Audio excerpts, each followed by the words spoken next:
saludarte. ¿Cómo estás? Mi nombre es Gustavo Vargas. Bienvenido a un episodio más de La Voz de Gustavo Vargas en el Diálogo Libre 2.0.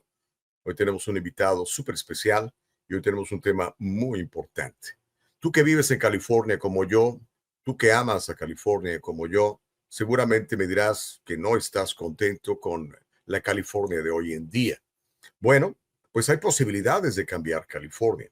No hace mucho hice un programa donde te demostré que la gente está tan harta, y a pesar de que California se supone que es tan liberal, que prácticamente la mitad del electorado californiano estaría dispuesta a escoger un candidato republicano, algo que no sucede desde Arnold Schwarzenegger, que para algunos es republicano, para otros es un republicano descafeinado. Pero ahora tenemos un verdadero conservador y lo tenemos para platicar el día de hoy. Hoy vamos a platicar con Steve Hilton, el candidato republicano que apunta muy bien en las encuestas. Este es parte de su página de internet, Steve Hilton for Governor. Ese es el tema y esa es la entrevista que tengo en el día de hoy en La Voz de Gustavo Vargas en el Diálogo Libre 2.0.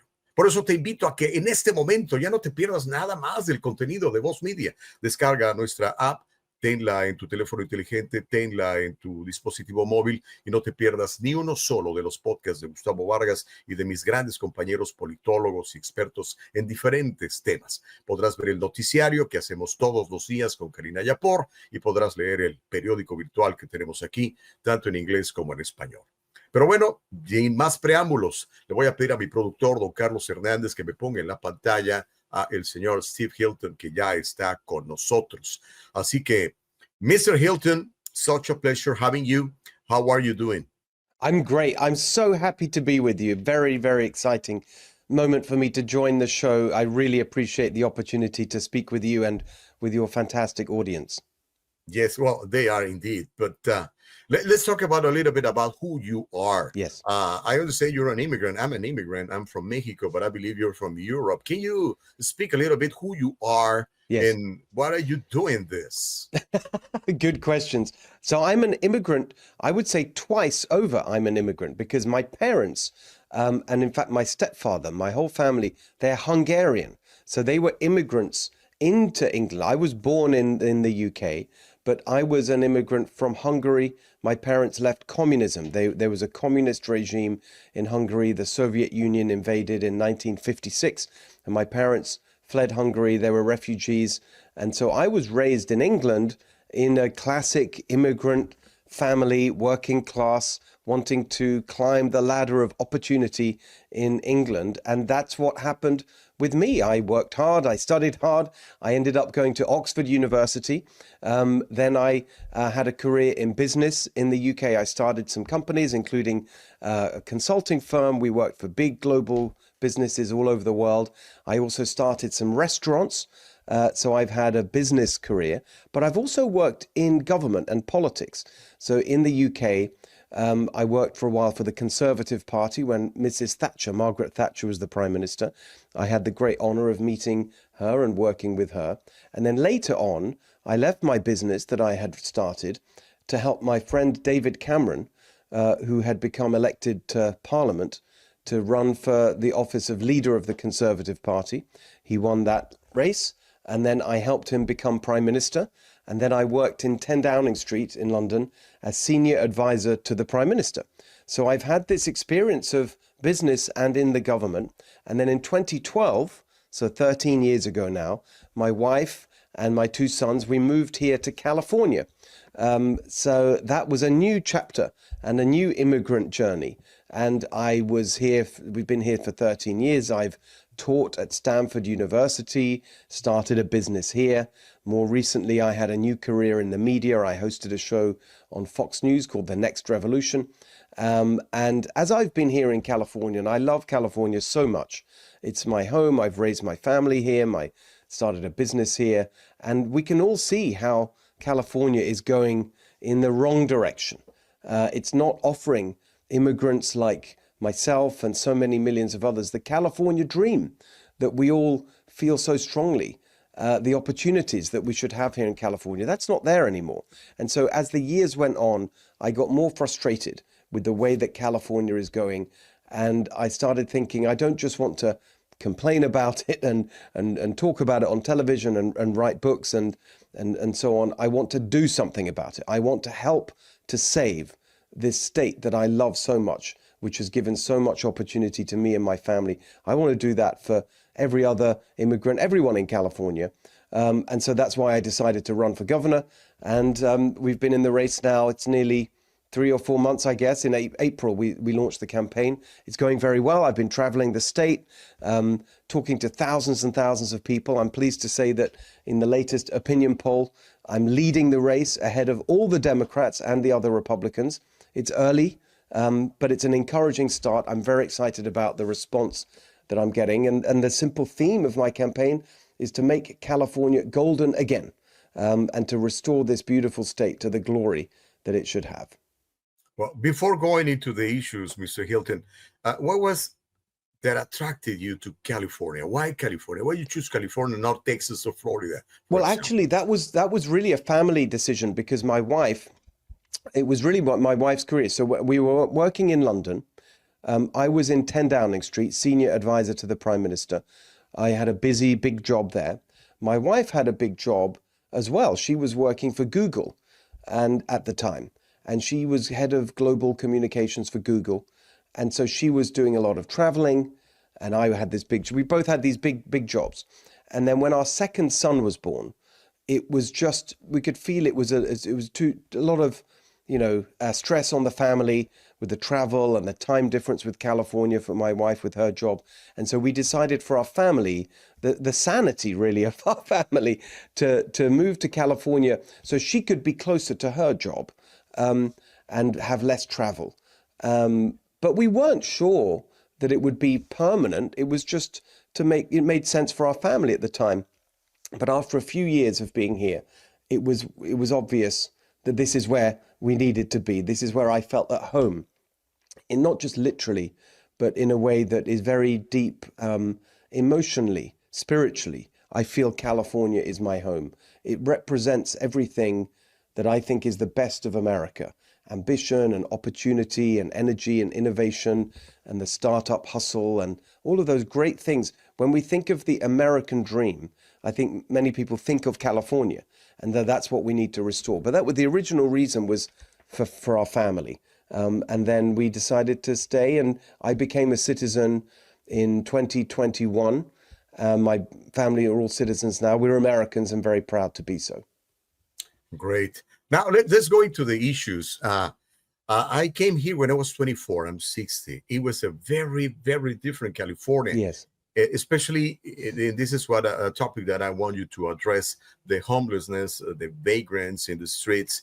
They were non-existent in those days. They were located just in this specific area of downtown LA, but now it's spread out everywhere. How could you address this problem and solve them once and for all? What's your take on this, Mr. Hilton? Well, it's a terrible problem that's shameful that we've allowed this to happen for so many years in such a wealthy country as America. And, the Democrats, they brag about how California is now the 4th biggest economy in the world. And that's true statistically. Mm-hmm. But we also have the highest rate of poverty. We have the highest unemployment. And of course, as you say, we have by far the highest homelessness. This is the direct result of bad ideas, of Democrat policies. They have a policy which there's a law that they put in place in 2016 called Housing First, which is the idea that when you have people who are living on the streets, that the first thing you should do is give them housing, and that's all that you need to do. But actually, we know that over 80% of the people who are homeless have either drug addiction problems or mental health problems or a combination of those things. They need to get treatment. They need to get their lives back on track. And sometimes they don't know that that's what they need. They're not in a position to make good choices about their lives. So if you give them an apartment or something like this without requiring them to get treatment, you don't solve the problem. You continue the problem. And this is how we end up in a situation where Californians look around and say, how is it possible that we've spent so much money of our tax money It's now, what is it, over $30 billion in the last 10 years or so. And the problem just gets worse. That's because they're not dealing with the actual problem. Mental health, drug addiction. That's what we need to deal with. And sometimes we need to do it compulsory. You can't just say it's compassionate. This is what the Democrats say. Oh, you have to be compassionate. And people, if they want to stay on the streets, then no, it's not okay. We would never allow somebody that we love to live in those conditions on the street. And so why would we allow it for people that we don't know? We have to have zero tolerance for this. It is against the law to live on the streets, to camp on the streets. It is illegal. But for years now, the Democrats in charge, they just ignore it. As governor, I would not ignore it. If the local government, whether that's the cities or the counties, do not enforce the law, then I will, from the state authorities' perspective, will make sure that we clean this up, because it is not compassionate, it is cruel. And it doesn't just hurt the people who are living like this, it hurts everybody. It hurts all of us. Parents should not have to take their kids to school, walking past, drugged out zombie people in their own urine and feces on the street with drug needles lying around. That's happening too much in California today. It's not okay. I will have zero tolerance for this. We will clean it up. Now, this is an uphill battle. And the reason why I say this, it's becoming a huge industrial complex. That's a lot of money involved and so many people profiting from this. Exactly. What would be your plan in order to eliminate all those bad actors who are making millions of dollars into this problem? Well, you stop the fund. You stop funding failure. You stop putting taxpayer money into organizations that are not solving the problem. And so instead, we will have a system where we have to increase. We've got to put a number of pieces together. There is not enough today in California. There is not enough mental health capacity, mental health treatment beds. And so what's happening today is that often the way that the people who have mental health problems, where they are actually ending up is county jails. And that they are not equipped to deal with this. And so we have to take them, but the money is there because last year, for example, Gavin Newsom, we had two propositions. In March, Gavin Newsom had his proposition 1, which was supposed to fund mental health capacity. That didn't happen. And then Prop 36 was passed, which was across the state. Prop 36, which the people behind it said making crime illegal again. And one of the components of Prop 36 was to put money into mental health treatment. And Gavin Newsom refuses to do it. Instead, the money is going to exactly what you've just described, the homeless industrial complex. So the money is there. It's just being spent with the wrong people on the wrong things. So I will take that money that is right now is going to, it's a scam, it's corrupt. It's a scam. It's going to, when we say what is the homeless industrial complex, it's a combination of non-profits and of what they call affordable housing developers. So they're building these housing units, apartments for homeless people. They're costing a fortune. They're costing $800,000, $900,000 in Los Angeles. I saw recently $1 million per unit in San Francisco Bay Area. That's insane. So this is just a scam. That's where the money's going. No, it should be going into mental health treatment beds, hospitals, because this is people are not well. They need to be treated. And so you just take the money away from the homeless industrial complex and you put it into providing treatment, mental health treatment, addiction treatment. That's how we do this. Now, let's move on. Let's talk about crime, insecurity. Our streets are taken by mobs and they're starting to do bad things. And well, we all seen this, especially in the Latino barrios. I've been watching this in the neighborhoods. It is so sad. How you prevent this from happening and how you react to this actually happening in our streets. Well, it makes me sad, but it also makes me really angry because, especially, remember, I've been a business owner, a small business owner as well. Restaurants. That is a tough business. You're right there in the community. You're on the street. And so often now we see bodegas, we see restaurants, we see bars, we see retail stores, gas station stores. They're the ones that have this terrible crime. And it destroys your dreams and your hopes as a business, your investment, all your family money. It's outrageous. It makes me so angry. And so here's the thing that we can do. Remember that when it comes to crime, it's a very localized situation. You have the local police department, the county sheriff, the police chief, you have the mayors, you have a lot of local organizations involved in policing. But as the governor, here's the most important thing that I can do and I will do. Here's what's been going wrong with crime from the state level in the last few years. Gavin Newsom, the governor, and actually before him, Jerry Brown, they have been systematically closing down state prisons. They've been, in the last 10 years, they've closed 4 state prisons. And there's a 5th one that they are about to close. What does that mean? You've had tens of thousands of dangerous, violent criminals who should be in jail have been released. They've been released onto the streets, or they've been transferred from state prison to county jails. Now, the county jails can't cope. And so what does that mean? They're full up. That means that you have a knock-on effect, because criminals who are doing the kinds of things you're describing, who should be in county jail, there's no room in the county jail because they've had all these prisoners from state prison transferred to the county jail. So the whole system is overwhelmed. There's not enough spaces to hold the dangerous criminals. We've released them onto the streets. They're causing chaos. And that means that when you have someone in a local area, maybe who's doing the retail theft or the kinds of things you're talking about, and they go to, and even if they're caught by the police, and then they go into the system, they don't get any kind of punishment because the judges know there's no room in the county jails. So they don't give them a proper sentence. So the criminals, so you've had this whole system now where the criminals know that they can get away with it. They know that even if they are caught, they are not going to be punished. So, of course, you go ahead and do it. And I've spent a lot of time working on crime policy in my career. And I know that the number one deterrent to crime, to someone committing a crime, is the certainty that you will get caught and you will be punished. If you know that you will be caught and you'll be punished, that is the biggest deterrent. It's even bigger than the size of the punishment. It's just the knowledge that you will definitely be caught and you will definitely be punished. Right now, we don't have that in California. In fact, we have the opposite.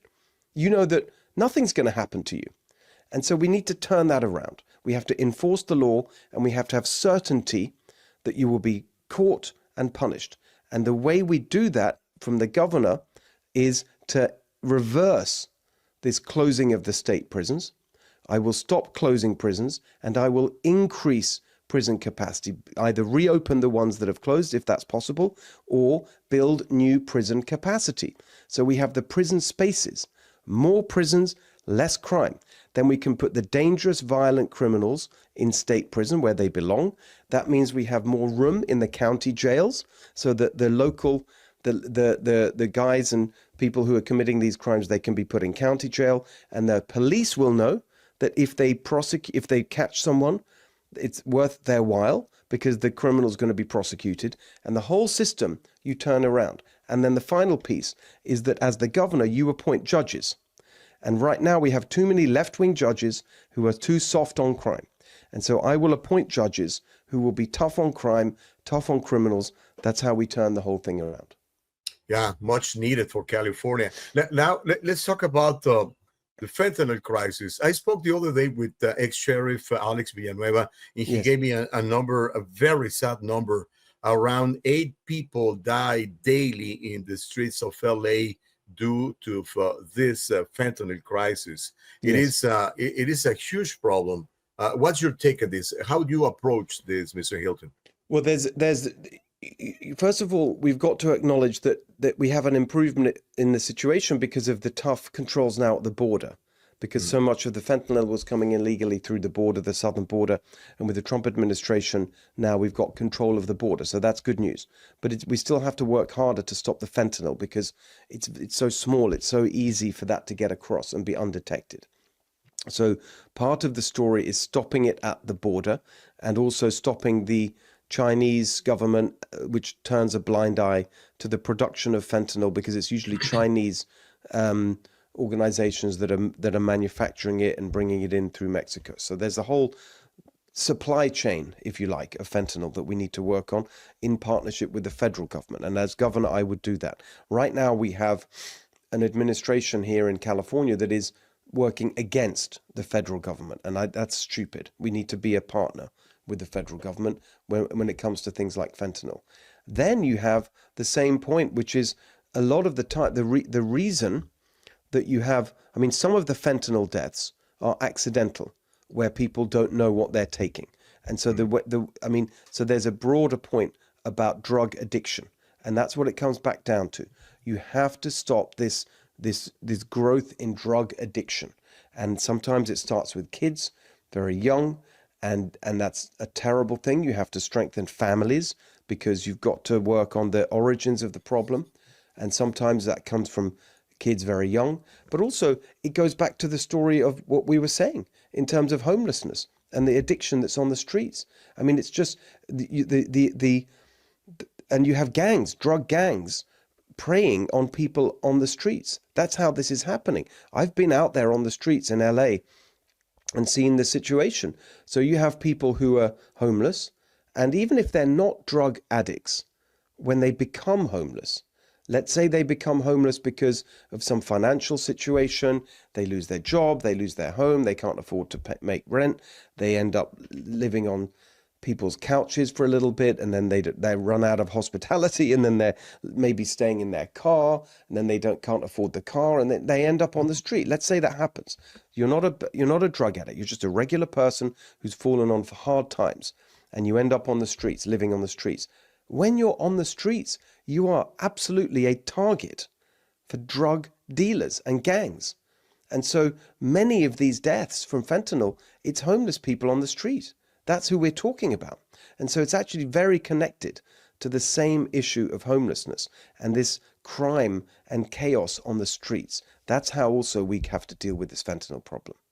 Well, there's so many issues in so little time. I'm going to try to, mention and squeeze as many as I can.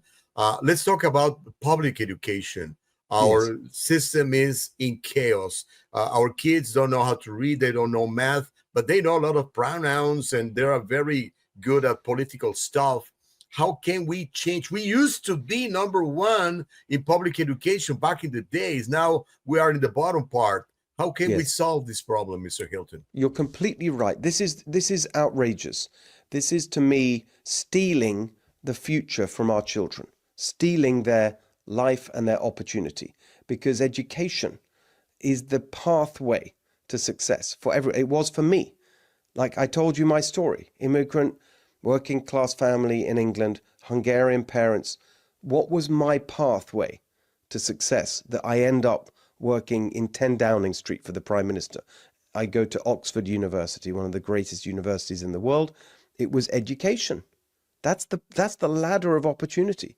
So it is a crime for me to see that what's happening with the schools in California. And as you say, one of the best predictors of future success for children is reading at grade 3. We have the worst results there in the whole of the country. It's unbelievable. Across the whole system, we have, I think it's less than half of the students read at grade level in California. For math, it's 1/3. This is a crime. It's a crime. And the reason that we do this is because for years now, the public education system has been taken over by the teacher unions. And the teacher unions have been taken over by ideological activists whose number one concern is not educating kids, but pushing an ideological agenda. And that's why we have a system now which is more focused on indoctrination than on education. So you have to stop this. We have many, many different ways we can do this. Number one, I think one of the best ways there was someone that I worked very closely with, a good friend of mine, colleague of mine, Gloria Romero. Gloria Romero was the state senator, leader of the state senate in back in the day, about 15 years ago, for the Democrats. She was a Democrat. Mm-hmm. And when she was there, she was very focused on improving public education. She believed in school choice, in giving parents choice of where they send their kids, and in raising standards and holding schools and teachers accountable for their performance. She wrote a bill called the Parent Trigger Law. The Parent Trigger Law was this: if your school is not doing a good job, if you can see that your kids are failing because of the way that the school is not teaching properly, the teachers are no good, you don't have the right education, as a parent, that's a trigger, and you can make a change happen. You can fire the principal, you can convert the school to a charter school. There's all these things you can do. As a parent, you have the power to make change happen in your school. The Parent Trigger Law. She wrote that. The teacher unions hated that because it was putting the spotlight on the teacher's performance. And so year by year, they've been watering it down. So now you can't get the information. You don't know what's happening in your school. You can feel that it's wrong, but you don't have the data. You don't have the information. Gloria Romero, who wrote that law, she is now my partner in my policy organization, Golden Together. We're working together. She, in the last year, I've been working with her. She left the Democratic Party. She joined the Republican Party. She's working with me. And in fact, we are soon going to publish our schools and education policy about how we fix this. And the first step is to give back the information to the parents. So we have a grade for every school, a grade for every teacher, so you know what's going on. And then you can start to make the changes. You can say, this is not good enough. We need to get rid of these teachers. Right now, bad teachers in California who do not do the job, they are protected by the union. You can't get rid of them. You can't fire them. It's insane. In no other area is that. If you have a doctor that's killing the patients, they don't continue to be the doctor. They're kicked out.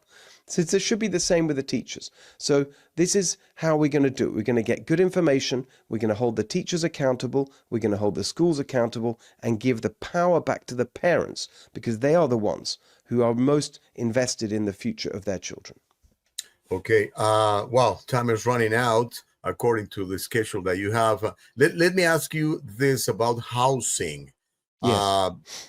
I mentioned the fact that I'm an immigrant. I came here 36 years ago. In a regular job, after 2 years of working in LA, I was able to purchase my first property. It wasn't big or fancy at all, but now young people and old people, it's the same case, they cannot afford a house. They're like way too expensive. They don't have $200 down to put into one little investment. How can we change this? It looks like by design, this problem was created by the left. What's your take on this? It's the number one reason people are leaving California. Mm-hmm. We have the highest housing costs in the country, and we have the lowest home ownership. This is outrageous. This is the land of the California dream, and the foundation of that dream is owning your own home. I remember when I was young, same as what you're saying. As I said, my parents were immigrants. We didn't have money, but I went to Oxford. I started a business. I made some money, and I bought my first apartment in London. And I always remember the feeling. I still remember it today when I walk across the threshold for my first place that I worked for and I bought. It's an amazing feeling. And I'm so angry that we're taking that away, that sense of achievement from young people today. It's outrageous.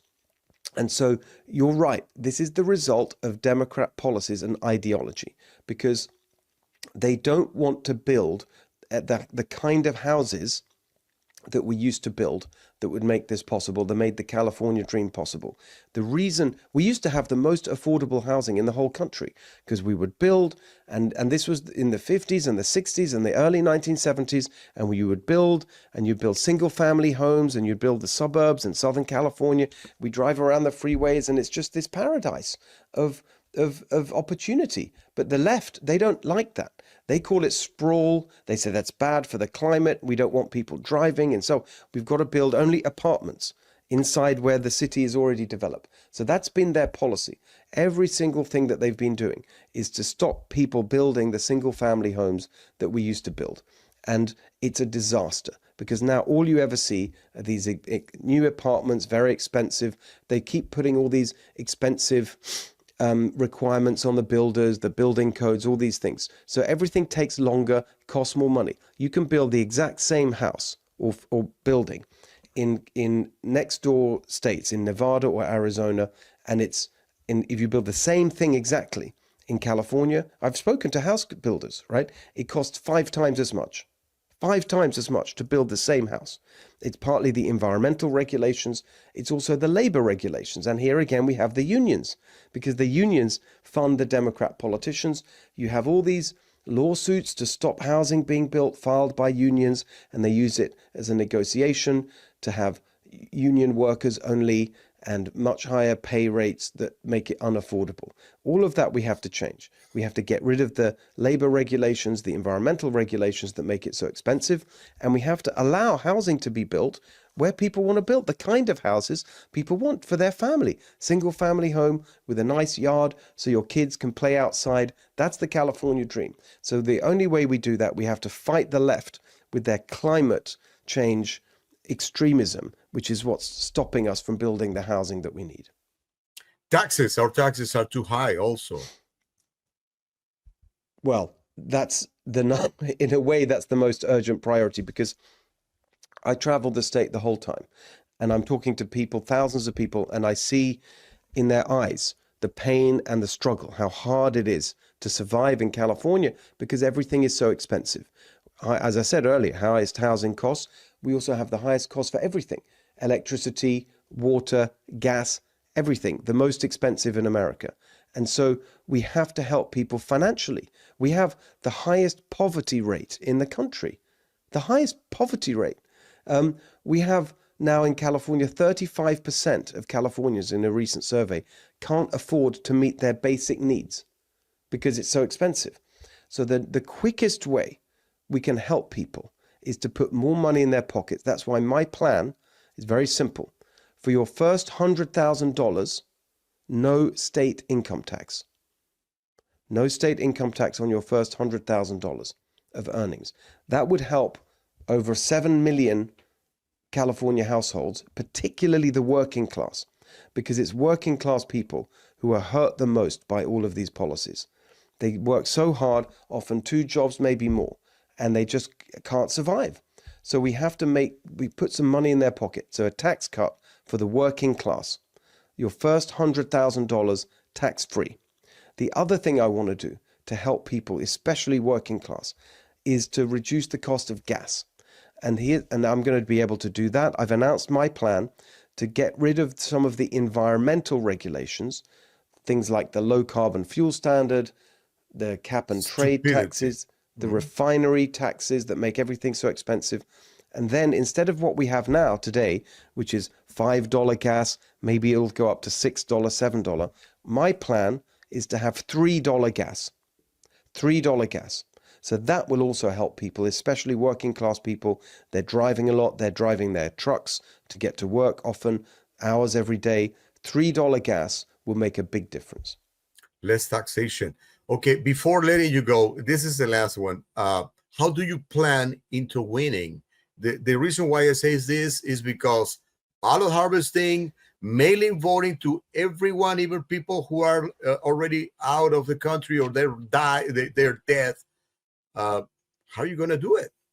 So there's a couple of things. I just want to say one last thing before we do that, which is... Go ahead. A big priority is to... I mean, we've talked about a lot of issues, but one of the underlying ones is there's too much regulations, right? Everything is so difficult in California. Yeah. It's impossible to start and run a business. And so too much bureaucracy. Too much bureaucracy. So Back in the day in the government in England, that was one of my main projects, was cutting bureaucracy. And so to me, that's one way you help all these issues. And as the governor, you control the executive branch. So even if you don't control the legislature, you run these agencies and bureaucracies, and you can reduce the bureaucracy on everything, on business, make everything easier to do. That's across the board. In terms of how you win, number one, remember it's a much more Republican state than people think. They think it's so Democratic. Actually, they think, oh, it's 80-20 Democrat Republican. It's not. In the last 20 years, the average Republican share of the vote has been around 40%. So that's not 50, but it's not, the gap is not as big as people think. And there's now a real demand for change. You see 60% of people saying it's time for change in California. So that's my plan, to be the candidate for change with a strong, clear alternative. And we can say it doesn't have to be like this in California. We can have a better life. We can have the California dream. Here's my plan. First 100,000 tax-free, $3 gas, good standards in the schools, enforce the law, more prisons, less crime, simple practical things that will make life better, a positive alternative. Then you look at the voting. You're right that they've been messing around with the voting system for many years to favor the Democrats. So we can complain about it, or we can just say, look, that's the system. We can't change it until we get elected. And so just like President Trump said in the last election, we make it too big to rig. We have so many votes, they can't do anything about it. So there's no shortcut. There's no substitute. We just have to go and get every vote. We have to talk to our friends, our neighbors, our workers, colleagues at work, and say, look, we don't have to put up with this. You can vote for change. You can vote for Steve Hilton. You get change the following year. And so the other part of this that I think is very important is voter ID. And there's a ballot initiative which is being developed right now. They're going out to collect signatures. And if that goes well, next year that will be on the ballot in November. That will help turnout. That will help. Republicans particularly like voter ID. So that will help get a big Republican vote next November. But before that, people need to support me in the primary in June and to get involved in the campaign. So I'd love everybody to be involved. To me, that the legal immigrant community is the heartbeat of how we're going to add the support that we need to get to the majority that we need to turn things around in California. So I would really, really appreciate the support of everyone to try and make this happen. And let's do it together. It's going to be great. I know we can do this. It's not going to be easy, but it's not impossible. We can save California. We can make California golden again. Are we, the citizens, fed up enough to choose a Republican, Mr. Hilton? Yes, definitely. Definitely. It's going to happen. I'm very confident it's going to happen, and I'm going to fight for every day in every way. And I think it's going to be great. We're going to do it. Great. Thank you very much for the time. Let's make it again pretty soon. I'd love that. Yes, please. Thank you. All righty. Steve Hilton, ladies and gents, for La Voz de Gustavo Vargas. Thank you so much. I really appreciate your help. Great to be with you. And people can go to my website, stevehiltonforgovernor.com, and get involved there. I'd love your support. Thank you. Beautiful. Mr. Hilton. Ladies and gents, ¿qué les pareció? Buena entrevista. No era debate, aunque habrá algunos de ustedes que digan, oye, pero no, es que no quería que debatiéramos. Lo que quería era que te explique sus puntos de vista para que los evalúes. Creo que todo lo que dijo tiene dos dedos de frente. Tiene mucho sentido común, es algo de lo que hemos estado hablando por años, no nada más en esa plataforma. Usted que me conoce de mi carrera de radio o el otro podcast que tenía del Diálogo Libre hasta que nos cancelara YouTube, thank you very much YouTube, sabe que este es algo de lo que hemos estado discutiendo por años. California necesita reformarse, California necesita volver a ser el estado en donde la gente venía, trabajaba, le ponía esfuerzo y ganas y le iba bien. Hoy, vea su realidad, sobre todo usted, amigo, que es de la clase trabajadora. Trabaja usted, trabaja su señora, trabaja otra chamba extra y aún así apenas le alcanza para pagar ese apartamento en un barrio no necesariamente muy bueno, donde tiene que preocuparse de que cuando sale, como no tiene un garage privado, tiene que estacionar en la calle, y se da cuenta que ya le robaron el catalizador, que ya le robaron el carro y cosas así que a diario enfrenta nuestra comunidad. Yo creo que necesitamos un cambio. Este señor Steve Hilton puede ser una buena opción. No estoy listo para endosarlo, pero sí me gustó mucho lo que platicó. Espero seguir platicando con más candidatos, tanto de derecha como de izquierda, a la gubernatura de California. Pero hubo algo que particularmente me llamó la atención de Steve Hilton y dice, la gente necesita ser dueño de su casa. Y nos contó la experiencia que vivió cuando, como hijo de inmigrantes en Inglaterra, pudo comprarse su primer apartamento. Déjeme decirle que el sentimiento es muy agradable. Por eso es que te voy a invitar una vez más a este seminario que tengo el 23 de agosto. Se llama Sé dueño de este país. La izquierda no quiere que seas dueño de este país. La izquierda quiere que dependas de ellos. Por eso este power grab que está haciendo el gobernador va a quitarle sus casas a decenas, a centenas, quizá miles, pero por lo menos centenas de familias en Pacific Palisades. Va a comprar ese terreno con el dinero de los mismos impuestos, va a despojar a esas familias y va a hacer apartamentitos de interés social para meter ahí un montón de gente que van a ser sus esclavos, que van a votar por los izquierdos todo el tiempo. Ese es el plan de la izquierda, que no seas dueño de nada y que seas feliz. Pero déjame decirte, el plan de Dios es diferente. El plan de Dios es de que tú seas dueño, que tú seas señor, que tú seas el jefe, que seas cabeza y no cola.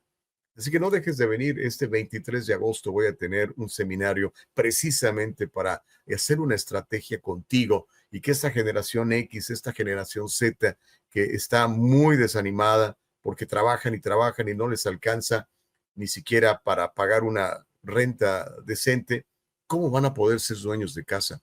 Hay posibilidades, están cambiando, la presión sobre Jerome Powell para que bajen los intereses es real, van a bajar los intereses, van a relajarse las maneras de construir y usted tiene la oportunidad de ser dueño de este país. Así que me manda un correo electrónico a lasfinanzascongustavo@gmail.com, lasfinanzascongustavo@gmail.com, y a vuelta de correo electrónico le mando una invitación y le digo dónde va a ser y le invito a que no se lo pierda. Es en vivo a las 5 de la tarde en persona, nada de transmisión de YouTube ni nada.